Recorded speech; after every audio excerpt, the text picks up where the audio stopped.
Welcome to some very famous people you've never really heard of. Bite-sized biographies of the famous, the infamous, and the quirky in less than an hour. My name is Philip D. Gibbons, and there is more information about me, this podcast, and a bibliography at bitesizedbiographies.com. There are also photographs of many of the individuals and items mentioned in this podcast. At the conclusion of Part 2 of this presentation, there will be additional suggestions concerning further information about today's subject, Catherine the Great. If you have enjoyed this presentation, please like us at our Facebook page, Bite-Sized Biographies, and follow us on Twitter at Philip D. Gibbons. Subscribe to my YouTube page at Noblesse Oblige. Please note that all of Bite-Sized Biographies are now available on Spotify. And please tell a friend about Bite-Sized Biographies.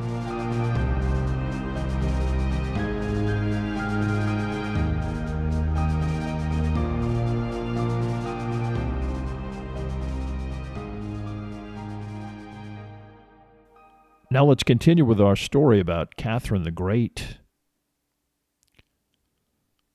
The deposed emperor was brought back to Peterhof Palace outside of St. Petersburg. Although Catherine was present, she declined his request for a meeting. Ultimately, it was decided that Peter was to be confined under guard, but where exactly was still undetermined. The official imperial prison at Schlüsselburg was not very far from the capital and already contained one potential pretender to the throne, Ivan VI, imprisoned there as a child. For the moment, Peter was sent to what was supposed to be temporary custody at Ropsha, a nearby modest estate given to him by the Empress Elizabeth. The deposed Tsar was separated from his mistress, placed in the custody of Alexis Orlov, and guarded by 100 cavalrymen. Sending Peter back to Holstein was not a good idea. Anyone wishing to threaten Catherine's rule could easily rally an effort around the deposed emperor, Frederick II in Prussia, an obvious candidate for just such a pretext. Immediately following his abdication, for several days, Peter was kept in a small bedroom, sentries placed at his door. On July 6th, he was invited to dinner with Alexis Orlov and various other military noblemen. Accounts differ, but after much alcohol was consumed, Peter either started fighting or was simply attacked by his captors, possibly in a prearranged plan.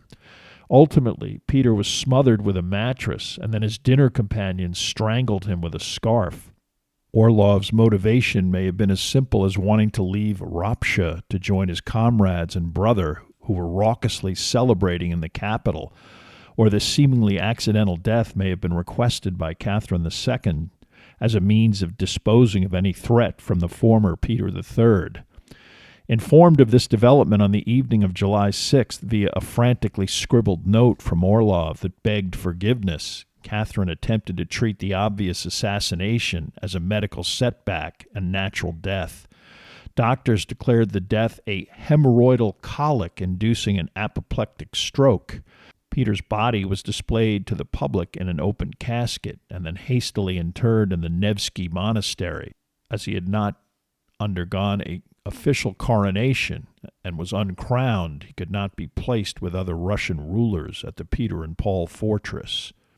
Catherine was conspicuously not present for any of these ceremonies, and no one was ever charged with a crime as a result of this incident. Although Catherine might have established complete innocence in the matter, she could hardly attempt to arrest and jail one of the men who had virtually organized her successful seizure of power, Alexei Orlov, a brother to the father of her child, no less. Although this incident would generate gossip and scandal across Europe, leaving a permanent stain on Catherine's reputation, it also marked her as a strong-willed, potentially ruthless individual, now at 33 years of age, the undisputed empress and ruler of Russia. Understanding that her husband ignoring a formal coronation had been a major blunder, Catherine immediately designated September 22, 1762, as the date of this event, as well its location, Moscow, the actual spiritual and traditional capital of Russia. This triumphant celebration began on September 13th with Catherine's entrance into the city in a formal procession, witnessed by thousands who lined the streets to observe her carriage conveyed by 8 white horses, escorted in a lengthy military parade. The entire city was in an enthusiastic mood, with an official 3-day holiday declared, food and drink distributed freely to the population, as well as souvenirs of the event. On the 22nd itself, Catherine took part in an elaborate 4-hour ceremony, beginning with a procession through the Kremlin, leading to the Assumption Cathedral, the traditional church used for the sovereign's coronation, where she was officially blessed by a high-ranking archbishop of the Russian Orthodox Church. At the appropriate moment, as was customary, she lifted her crown herself, in this case a 9-pound oval-shaped object split down the middle with a 379-carat ruby splitting the center of this crest, this enormous jewel topped with a cross of 5 large diamonds. The entire surface of this object, constructed especially for Catherine's coronation, was covered with jewels, mostly diamonds. This crown would be used for every subsequent coronation of Russian royalty. After her coronation and the celebrations that ensued, Catherine finally had to get down to the business of ruling the country. 2 fundamental issues were addressed immediately, involving the military and the clergy. The alliance with Prussia was summarily canceled, while Catherine was diplomatic enough to assure Prussian envoys that she was not interested, after 7 years of war, to engage in hostilities of any kind. She also ordered all generals to return with their troops to Russia, a directive that was popular with both leadership and soldiers alike. To those, like the Orlovs, who directly aided her, she provided promotions and rewards. More importantly, to those who didn't, or might even seem sympathetic to Peter III, she did not seek punishment or even demotion. She also issued a suspension of Peter's order to confiscate the assets and land of the church, a decree that was bound to cement the support of this formidable pillar of Russian society.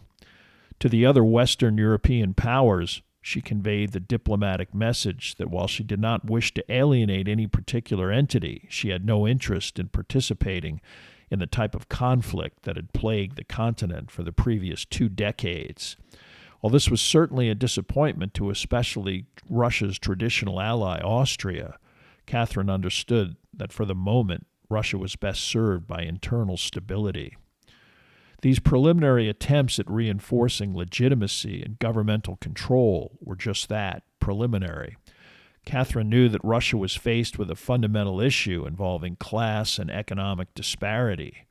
In a country with a 1762 population of 20 million, approximately 10 million of those people were serfs, literally individuals tied to the specific land owned by a landowner, virtually slaves that could be bought and sold regardless of how this affected a family unit.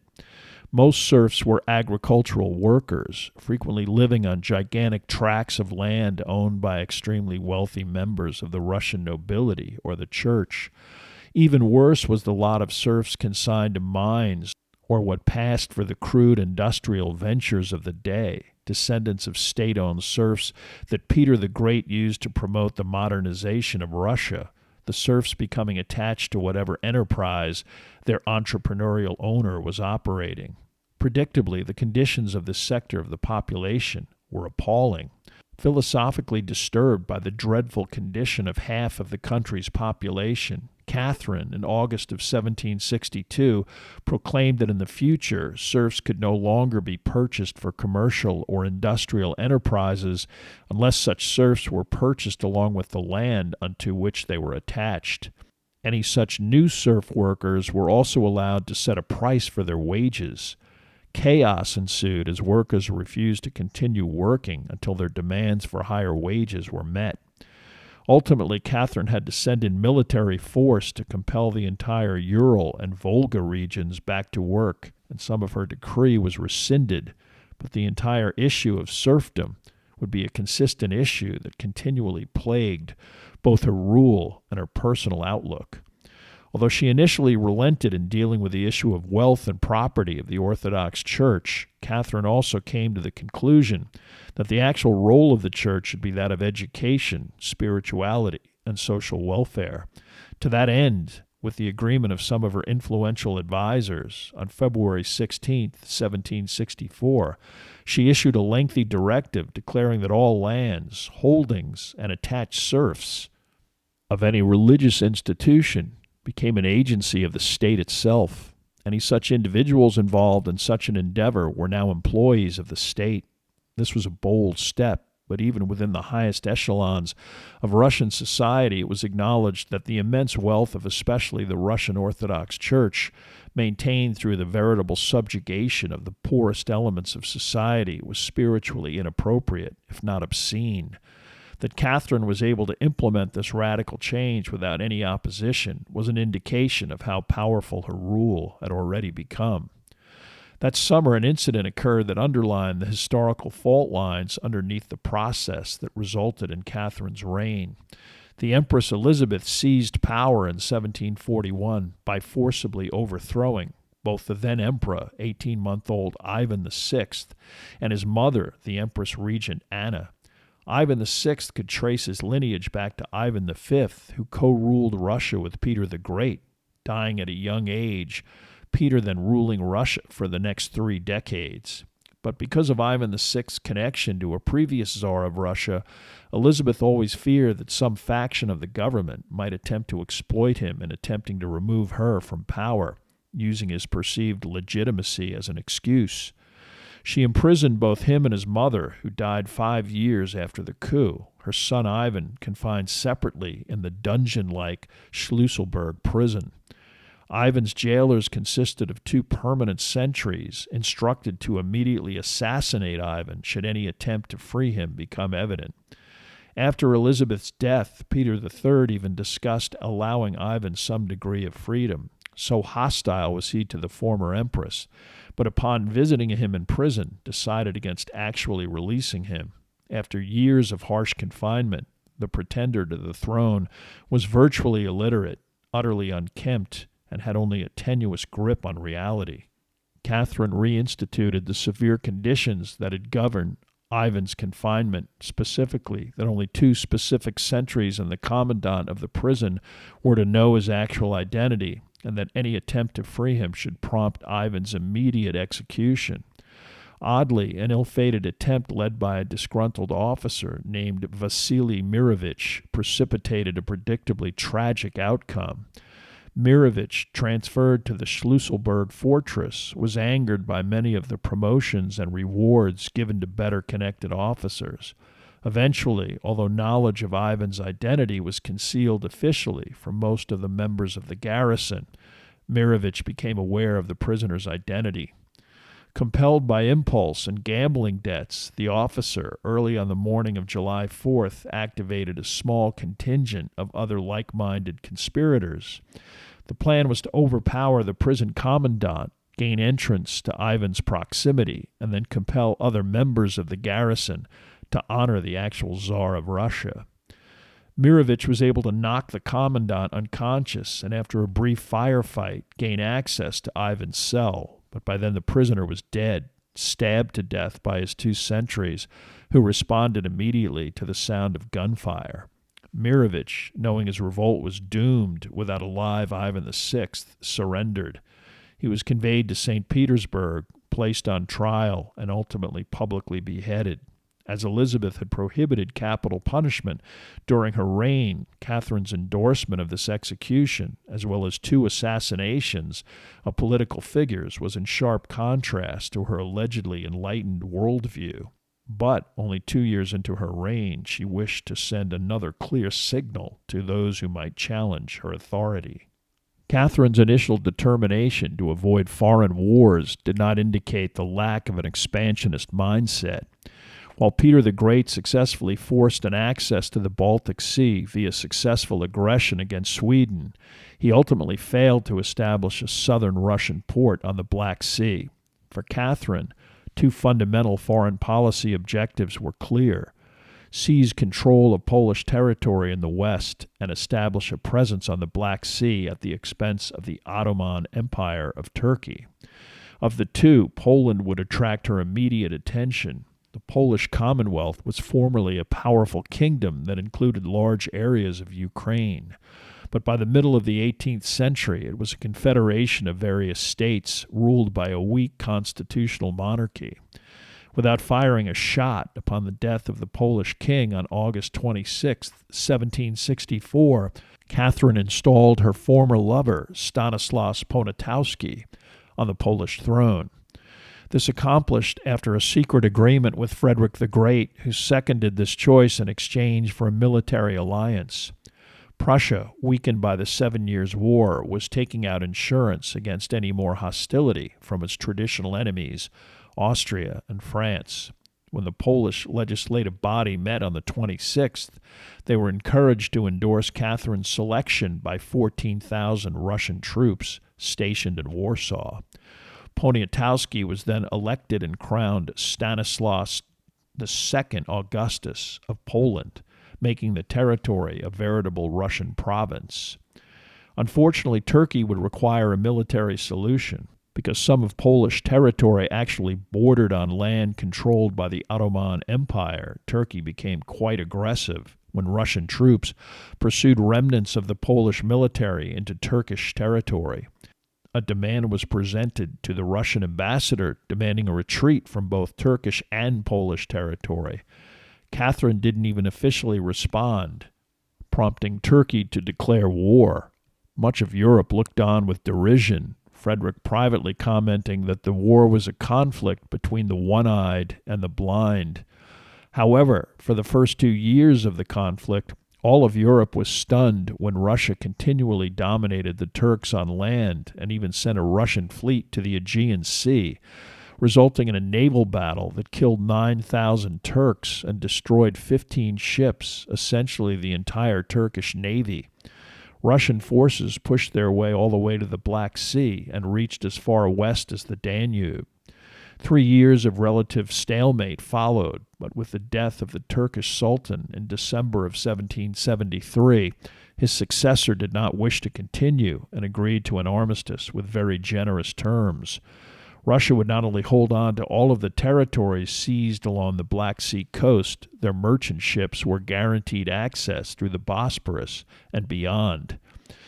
The Crimean Peninsula was declared an independent territory, a temporary development until it was eventually seized by Catherine. Russia was now the preeminent power in the region. Turkey was in decline. The only European response was the seizure by Austria of Polish territory on its borders. Austria, Prussia, and Russia then agreed to a partition of Poland, with Russia getting the largest amount of territory. Not even Peter the Great had been able to accomplish such expansion in a reign that lasted over 40 years. For Catherine, the military, and the ruling class nobility, these were heady times. But underlying this upper crust were the seething masses of the millions of serfs and peasants who still toiled in an environment of misery and extreme poverty. It would not take much for a movement or even an individual to exploit this profound class disparity and ignite extreme civil unrest.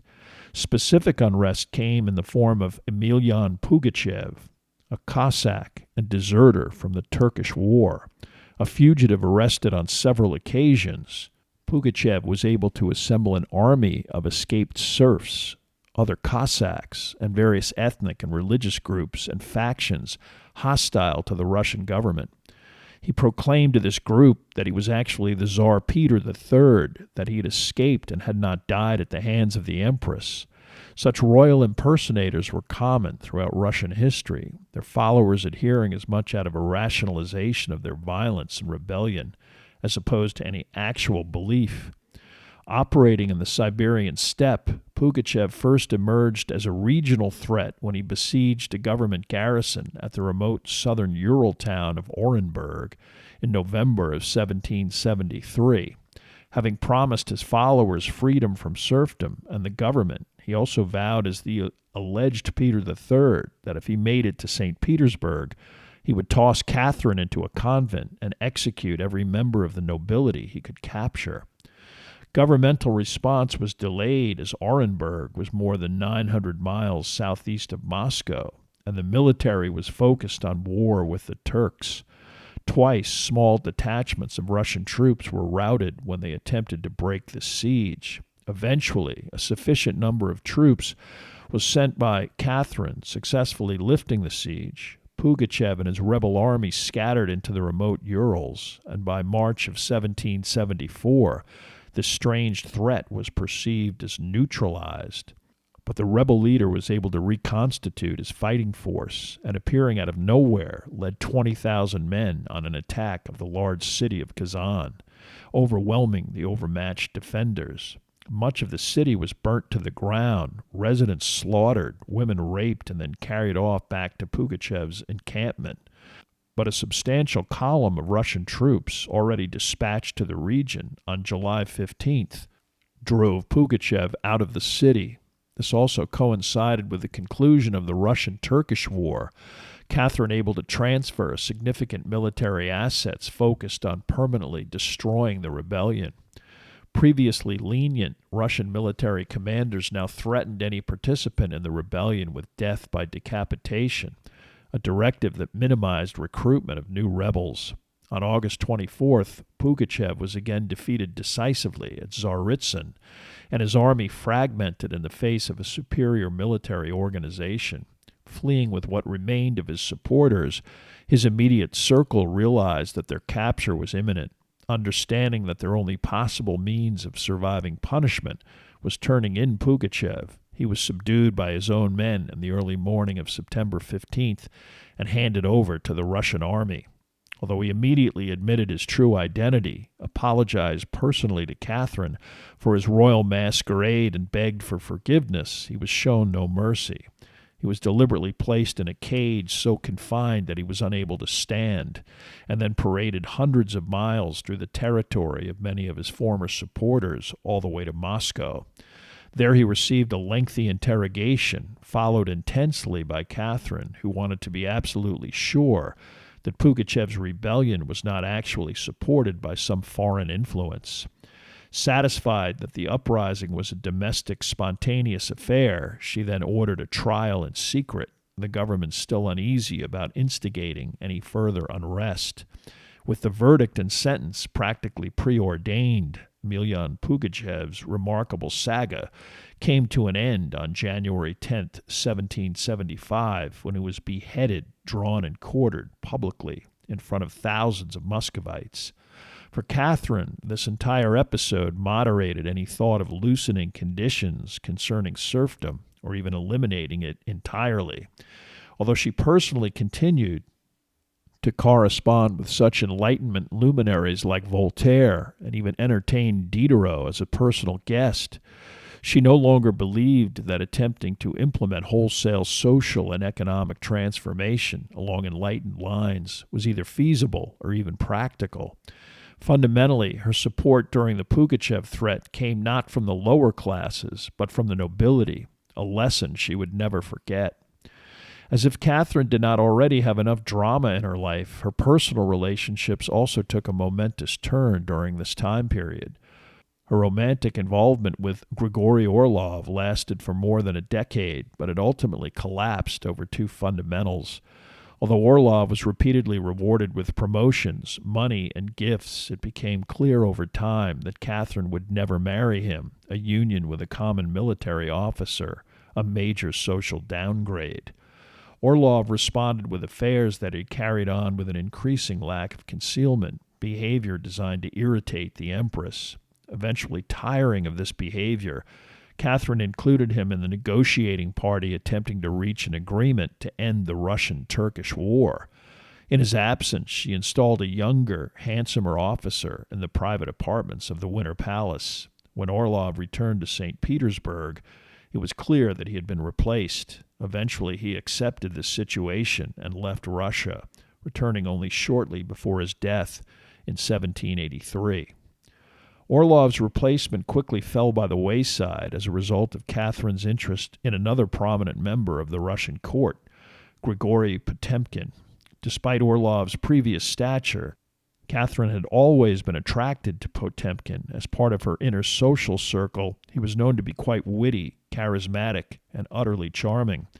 A cavalry officer with the Orlovs, he had also thrown in with the conspirators who ousted Peter III. He served with distinction against the Turks and was promoted to the rank of Major General and a personal emissary to the Empress, affording him even greater face time. But unlike Catherine's previous love interests, Potemkin was not only cagey, the Empress's connection with him was so powerful that he became more than just her submissive lover. Wildly ambitious, Potemkin attempted to parlay his relationship with Catherine into what he had always aspired to, becoming the most politically powerful man in Russia. He achieved such prominence when he eventually moved into the apartment directly beneath that of the Empress, the chambers connected by a private spiral staircase. Within Catherine, this newfound romance with someone she described as one of the greatest, most bizarre and entertaining eccentrics of the Iron Age elicited a type of passion that seems like something out of a Russian novel. Their frequent quarrels, typically initiated by Potemkin, were usually concluded by Catherine responding with handwritten notes like, "There is no reason to be angry. You must be most certain by now that I love you. I want you to love me. I want to appear desirable to you. If you want, I shall paraphrase this page for you in 3 words and cross out all the rest. Here it is. I love you." This relationship became so intense that historical rumors of a possible marriage to Potemkin in 1774 are at least credible, although have never been proven. Unquestionably, the former cavalry officer enjoyed a prominence that no one else in Catherine's life would ever achieve. Besides romance, he also became a close confidant and advisor to the Empress, even to the extent of correcting the spelling and grammar of her Russian letters and official documents. Within a matter of a few years, this passionate relationship flickered, with Catherine relying on Potemkin as a governmental advisor, but taking up with other lovers. Potemkin not particularly uncomfortable with this arrangement, as he still retained immense power and influence, and continued his own romantic adventures elsewhere, including with each of his 5 nieces. Their constant fighting, almost always initiated by Potemkin, became too much for Catherine to bear. Officially, on June 26th, it was announced that Potemkin would be presented with the magnificent Anichkov Palace in gratitude for his continued service. Unsaid was that this was Catherine's graceful way of providing her ex a residence now that he was no longer essentially living with her in the Winter Palace. Except that as Catherine embarked on a succession of other love affairs, Potemkin remained at the Winter Palace in a strange kind of triangular relationship that involved companionship but not intimacy.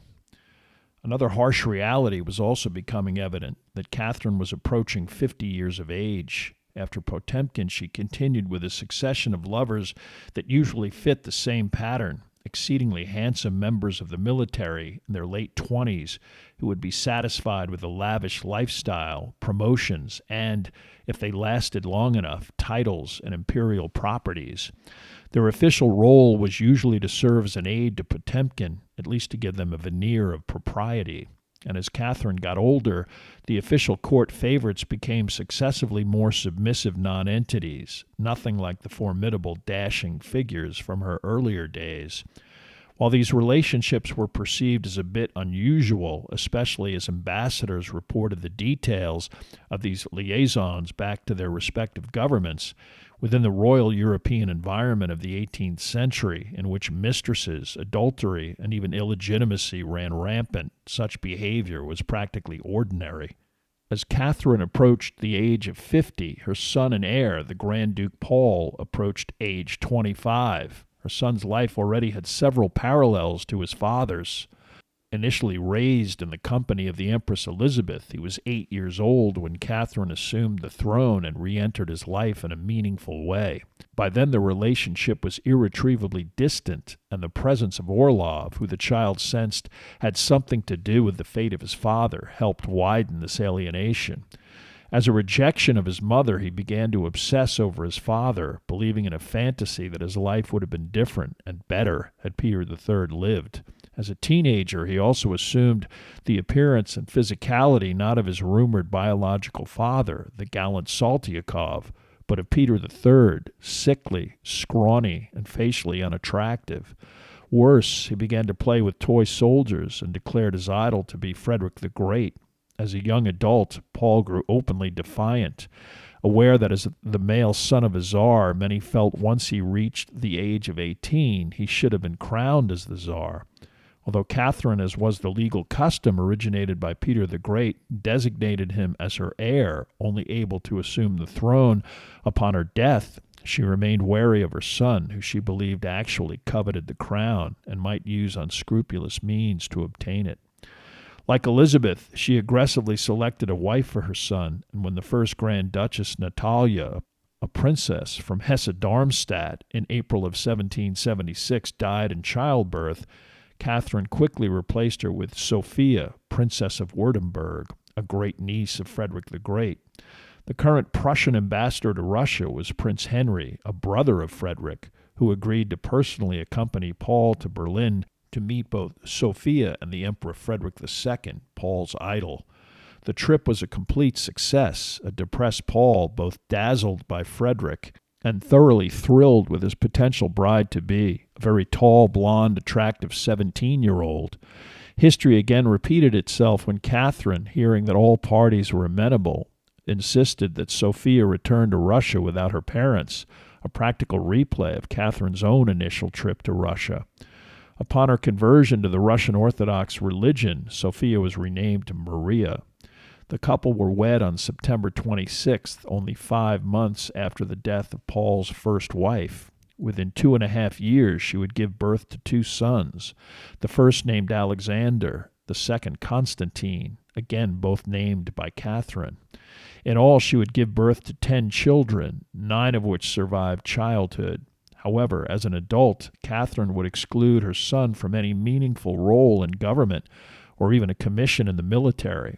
Presented with a magnificent estate, the Gatchina Palace, it was not insignificant that this estate was situated in the countryside, away from the central capital. Again, isolated and hostile to his domineering mother, Paul also began to resemble his father, becoming erratic to the point of seeming mental instability. And again, most members of the court and government believed that it was in the best interests of the country if Paul was kept away from the throne for as long as possible. So much so that for the last years of her life, Catherine is said to have considered bypassing Paul and designating her grandson, Alexander I, as her heir, as was her right. That Paul sensed this possibility only exacerbated the bitterness and paranoia he felt towards his mother. As this domestic dysfunction played out, luckily the ambitious Potemkin was literally empire building in southern Russia as the veritable personal face of the empire. As a field marshal, he was made president of the College of War, a kind of mini-imperial Pentagon. In 1783, he recommended that Catherine annex the Crimea, an autonomous region, modestly still controlled by the Turks, which occurred without Russia having to fire a shot. Potemkin spent additional years attempting to organize the entire southern Russian region into a modern, developed territory. And this effort produced one of the most widespread historical fables that is often repeated, but actually lacks any validity. To further his reputation, Potemkin implored Catherine to visit the region to personally view his progress. He also suggested that the empress bring along various ambassadors so that they might also be duly impressed by this demonstration of successful Russian expansion. For Potemkin, this was quite a gamble. Should his public relations efforts succeed, it would reinforce his reputation in the face of all of his envious court detractors and critics. But should it fail, his reputation, especially with the empress, might disintegrate. Catherine was 58 years old, and despite the region's reputation as disease-ridden and utterly primitive, she wished to not only see it for herself, she also wished to establish identity and imperial power on a personal basis. Although the appropriate foreign ministers were invited, her own family's role became predictably contentious. Both parents became horrified when the empress requested that her grandchildren, Alexander, 10, and Constantine, 8, be included. The Crimea especially was known to be both plague and malaria infested, and when Paul countered with an offer for both he and his wife to accompany his sons, or even he alone as the heir to the throne, Catherine told him to forget the whole thing. She also assigned him nothing of any substance in her absence, which was expected to be extensive. She left St. Petersburg on January 1st, 1787. The initial segment of the journey was traversed through a landscape that was completely snow-covered. The first objective, the city of Kiev, Catherine leading in a 6-person carriage converted to a sled. Behind her were 124 smaller sleds and vehicles on runners carrying everything from doctors to silver polishers. The British and French ambassadors were assigned to the same sleigh, Catherine possibly enjoying such a provocative pairing. Luckily, the two men got along quite well personally. The entourage reached Kiev on January 29th, 43 years after Catherine first visited the city as a 15-year-old princess accompanying the Empress Elizabeth. VIP guests were installed in mansions throughout the city, a 6-week pause implemented to wait for the ice to break on the Dnieper River. The next segment of the expedition to be conducted by boat. Potemkin also soon arrived to take part in supervising evening entertainment and to ensure that Catherine was never bored. It was also in Kiev that the Austrian ambassador and the Austrian Emperor Joseph II also joined the group. On April 22nd, with the Dnieper suitably defrosted, Catherine and her party boarded 7 specially designed galleys with oarsmen. These vessels decorated in red and gold. The Russian Imperial Double Eagle featured prominently on both the port and starboard. Behind this lead group were 80 smaller boats carrying 3,000 members of a support crew. 6 days later, the flotilla reached the town of Kanyev, where the river bisected Russian and Polish territory. Here Catherine reunited with her former lover and still King of Poland, Stanislav Poniatowski, who was rowed out to her lead galley. 28 years since they had last seen each other, Catherine may have been self-conscious about her age, declining an extended onshore visit, and she hastily headed downriver after a brief encounter. On May 21st at Kherson, Catherine, with Joseph II, disembarked and continued by carriage, traveling over the steppe, first to Bakhchisarai, the former Islamic capital of the Crimea, and then to Sebastopol, the new Russian port on the Black Sea. For Potemkin, this was a crucial moment. The newly constructed harbor area, wharves and infrastructure, an impressive sight that even had the Austrian emperor openly complimentary. Although initially the itinerary called for the trip to continue even further south, June was approaching, and both Joseph and Catherine decided that they would return home. On June 2nd, Joseph II left the entourage and returned to Vienna, Catherine reaching Moscow by June 27th, where she was met by Alexander and Constantine. By July 11th, she was back in the capital.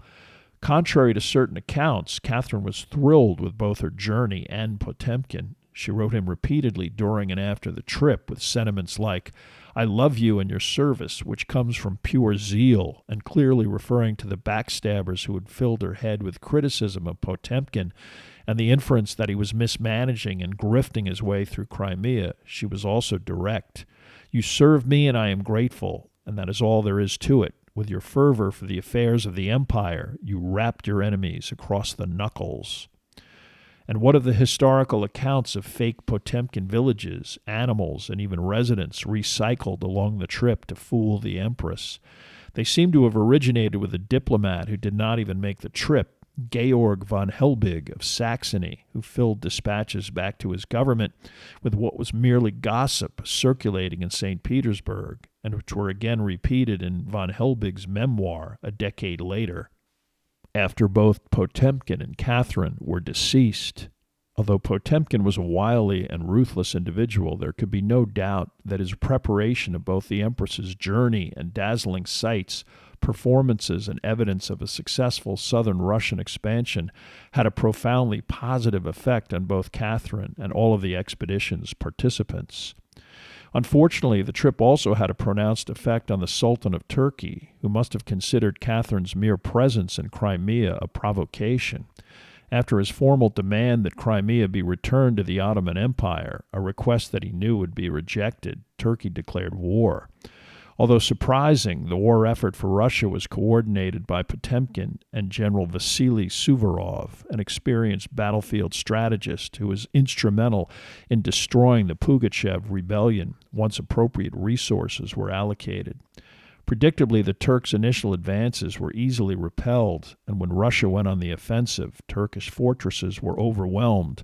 Although the fighting was savage and casualties horrendous, Russian infantry frequently forced to storm formidably reinforced defensive positions. Russia was aided by an alliance with Austria and Joseph II, who attacked Turkish forces in the Balkans. Although Austria, upon the death of Joseph, would eventually sign an armistice, Russia continued fighting in total for 5 years, Turkey ultimately relinquishing even more territory in the region and officially recognizing Crimea as Russian territory. For Catherine, this successful outcome was bittersweet. Grigory Potemkin had traveled to St. Petersburg to revel in the aftermath of the latest Turkish conflict. Eventually, he began his journey back to southern Russia. His health was chronically poor despite his young age. It is possible that he was afflicted with untreated malaria. The field marshal, a strong believer in allowing the body to deal with long-term illness on its own. He refused quinine and other medicines, and his health rapidly declined. By the time he reached Jazi, Moldova, present-day Romania, he was incapacitated, had trouble breathing, and ultimately, on October 5th, 1791, he died. Upon hearing the news, the Empress was devastated. Catherine the Great would live for 5 more years. In the last years of her reign, any thoughts of liberalizing Russian society were completely dissipated by the upheaval of the French Revolution and the violence inflicted on the French upper classes. Eyewitness descriptions delivered to her by French exiles who managed to escape and were granted asylum in Russia. She turned reactionary towards any such behavior in Russian-controlled territories, ordering troops into Poland to suppress political unrest, the suppression involving a brutal response to a revolt led by Pole and former American Revolutionary War hero Tadeusz Kościuszko, which inflicted over 25,000 Polish deaths, and the imprisonment of Kościuszko in the Peter and Paul fortress. Poland was then partitioned, eliminating the country's national identity for over 120 years. Catherine the Great suffered a massive stroke in early November of 1796 at the age of 67. She died 36 hours later on November 6, 1796. Contrary to a prominent urban legend, this episode did not involve horseplay. Such rumors were spread by political cartoonists and propagandists from Prussia and especially France, intent on mocking Catherine's well-known romantic attitudes in the most humiliating manner possible. However, even at an advanced age, she never gave up her interest in much younger men. At the time of her death, her official court lover was 28 years old. Although late in life, Catherine II did not like the appellation the Great, and no one ever referred to her as that personally, she left a remarkable legacy. Politically, both long and short term, she had an effect on the Russian monarchy that lasted for 60 years. Immediately upon her death, her son Paul I began to behave exactly as his father Peter III did upon being crowned Tsar and Emperor. Paul renounced any treaties with other European powers and refused to get involved in attempting to punish and reconquer France. He suspended his mother's planned invasion of the Caucasus and also legally changed the law of succession, designating only male relatives of the Tsar as potential heirs. No woman ever ruled Russia again. Eventually, he annoyed every single major European power, Britain to the extent that actual hostilities broke out in 1800. Paul's animus towards the Russian nobility and his incompetence eventually resulted in Paul suffering the same fate as his father. Other such petty behaviors, like hiding his mother's memoirs, which were not discovered and published for over 50 years, and also removing the bones of Potemkin from his tomb and having them specifically scattered, also was considered to be personal behavior that was utterly reprehensible. On March 23rd, at the recently built St. Michael's Castle, Paul was attacked by a group of high-level Russian military figures who literally beat, kicked, stabbed, and strangled the monarch to death in his own bedroom. Although his son and Catherine's grandson, Alexander, was aware of the plot, he supposedly did not believe that it would involve assassination. Again, Paul's death was attributed to natural causes, the public unaware of the actual circumstances. Alexander I ruled until 1825, the highlight of his reign defeating Napoleon during the French invasion of 1812. Alexander, after Napoleon's surrender, also triumphantly entered Paris in 1814 at the head of his army. He died of typhus in 1825. His brother Constantine renounced the throne, having divorced his wife and married a commoner. Paul's third oldest son then assumed the throne as Nicholas I, beginning a 30-year reign that lasted until 1855. Besides this hereditary contribution to the Russian monarchy, Catherine also began collecting fine art from the very first days of her reign. Her interest in purchasing such objects became well known throughout Europe. She typically outbid, overpaid, or used her connections to aggressively obtain every major collection that hit the market.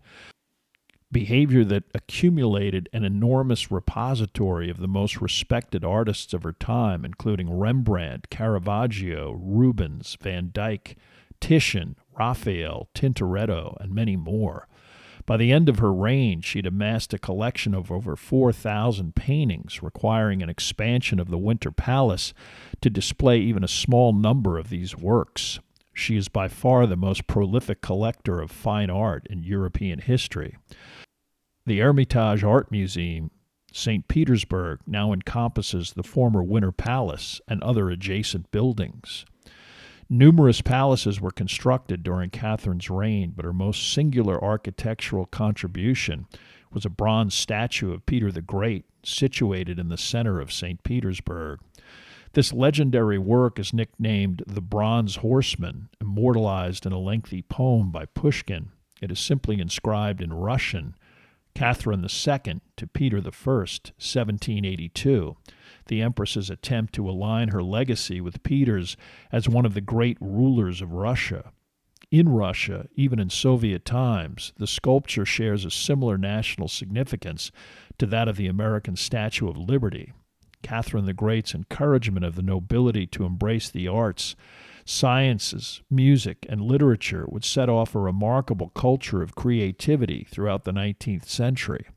But she would also never address what became the fundamental flaw of Russian society, the incredible divide between the remarkable wealth of the ruling class and the desperate poverty and misery of most of the rest of the Russian people. She always acknowledged, especially late in life, that she understood that the structure of her country was deeply flawed. But she also stated, "I am and shall always remain an aristocrat."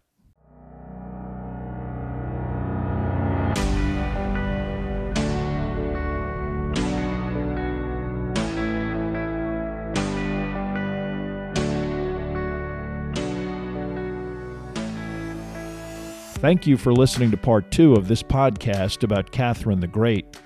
Information for this podcast came from the books Catherine the Great, Portrait of a Woman by Robert Massey, and Catherine the Great, A Short History by Isabel de Madriaga. There are also additional photographs, bibliographical and musical information at bitesizedbiographies.com. Thank you for listening. Please tell a friend about Bite-Sized Biographies.